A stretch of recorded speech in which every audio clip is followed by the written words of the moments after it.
আসলে বেসিক্যালি ওর হাজবেন্ডের সাথে কথা বলতেছিল, ফোনে কথা বলা অবস্থায় নিশ্চয়ই এরকম কিছু করতেছিল, এই জন্যই তার মানে হি নোজ, এমন না যে সে কিছু জানে না। জাহের আলভিকে ভিডিও কলে রেখে নিজেকে শেষ করে দিয়েছেন ইকরা। ধৈর্যের সীমা অতিক্রম হওয়ায় নিজেকে আর সামলাতে পারেননি তিনি। শেষ গন্তব্যটাই বেছে নিতে বাধ্য হয়েছেন ইকরা। কিন্তু প্রশ্ন হলো, জাহের আলভির সাথে ইকরা যখন ফোন কলে কথা বলছিল তখন তাদের মাঝে কি এমন হয় যেটা ইকরাকে আত্মহত্যা পর্যন্ত নিয়ে গেল? কি এমন দেখেছে ইকরা যার ফলে নিজেকে শেষ করতে বাধ্য হলেন তিনি? চলুন তার বিস্তারিত জেনে নেওয়া যাক।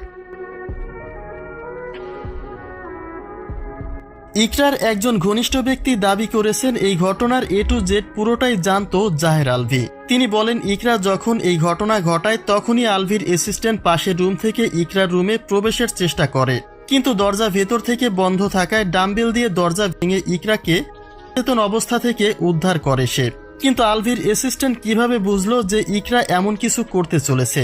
এমন প্রশ্নে আলভির অ্যাসিস্ট্যান্ট তাকে জানায়, স্যার আমাকে ম্যামের রুমে প্রবেশ করে তাকে সামাল দিতে বলছিল।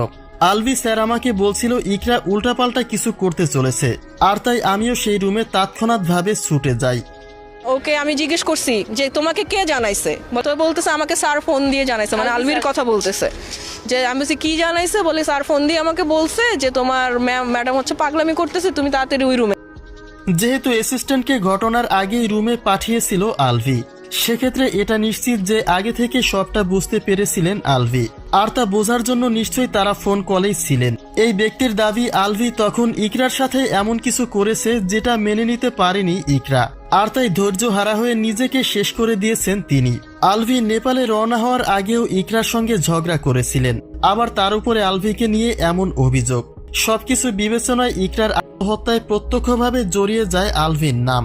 বলা হচ্ছে ইকরাকে বাধ্য করা হয়েছে নিজেকে শেষ করে দিতে, যার প্রধান আসামি হচ্ছে আলভি।